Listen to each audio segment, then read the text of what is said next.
This is Hovey Smith, the Backyard Sportsman, and today we're going to attempt to clear an airlock on a fuel line on an old Craftsman lawnmower. And basically what we're going to do is disconnect the carburetor, fill the fuel line with fuel, reconnect it back up again, and in hopes this thing will start. So let's get started. I'm going to have to remove these and this clip, and then we'll be able to look at it.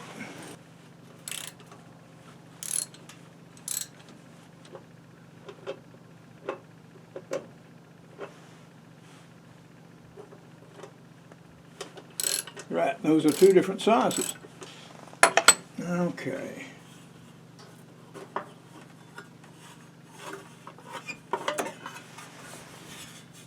Alrighty.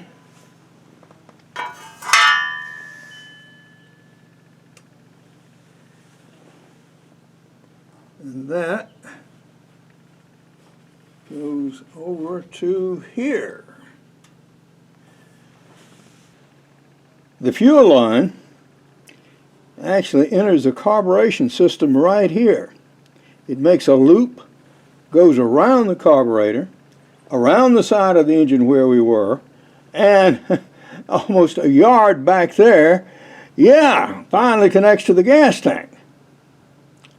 So we're going to disconnect it here and see if we can get this thing full of fuel. I'm going to be using this funnel, but before I do, I'm actually going to pour some fuel through it. This is pollen season in Georgia, as you can see, and pollen is everywhere. And we don't want to get any of these pollen grains in our fuel line. I'm going to attempt to carefully move this clamp, which hasn't been touched in decades. Okay, that's successful. All right. Now, can we get the hose off?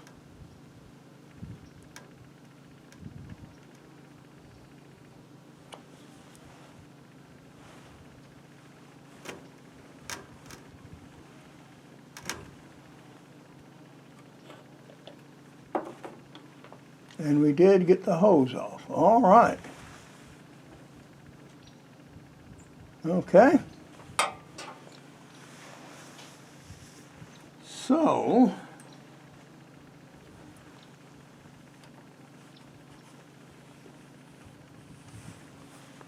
put it around.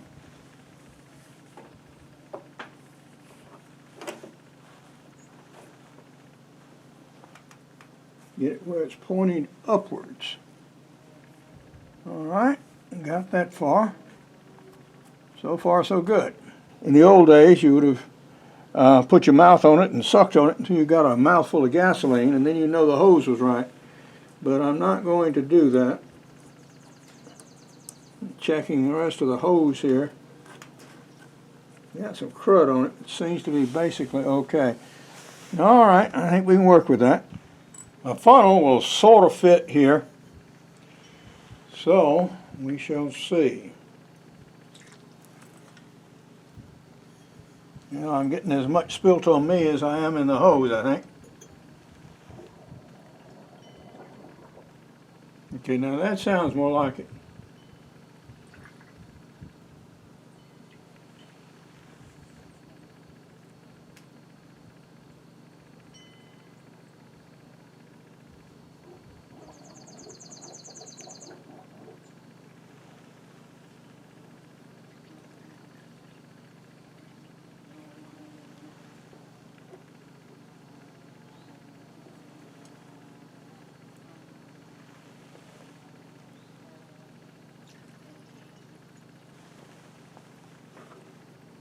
Well, I can tell you that some gas got in that line.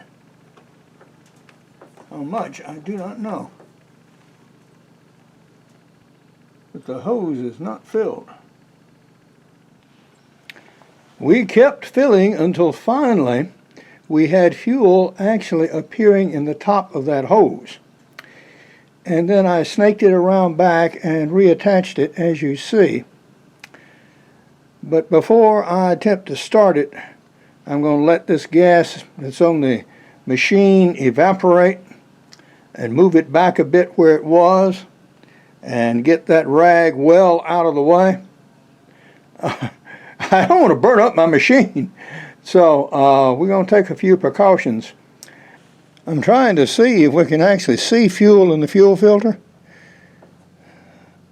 Honestly, I can't tell. At first glance, I thought I could. I'm not sure now.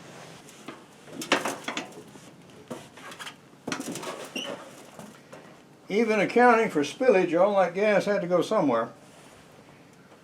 To support this channel, buy my outdoor books, business books, novels, and recommending them to your local libraries. Backyard deer hunting is not only a primer on deer hunting, I also discuss hunting all other kinds of game, including such things as wild turkeys and even alligators.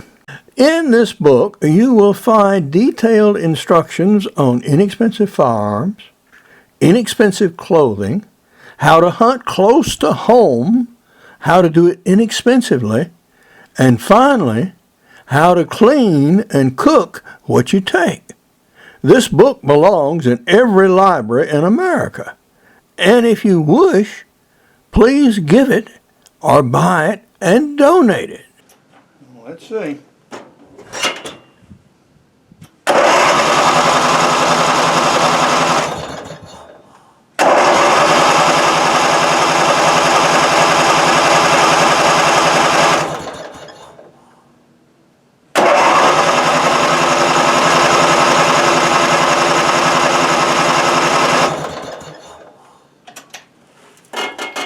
No discernible difference.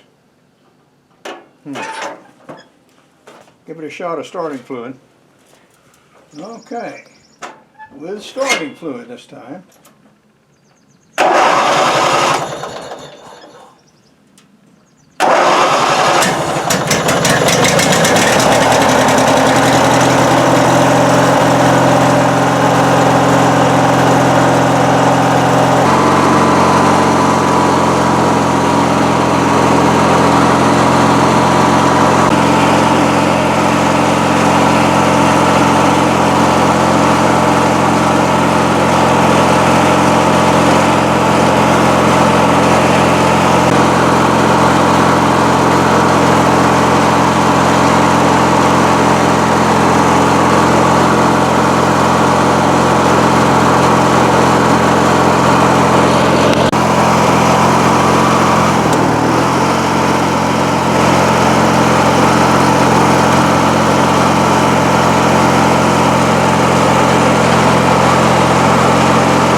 Well, old Craftsman Lawnmower and I have returned.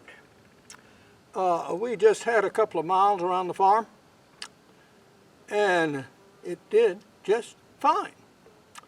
Ran strong, no problems with the engines. We still have cosmetic stuff to do with it, like the steering wheel and the foot pad down here.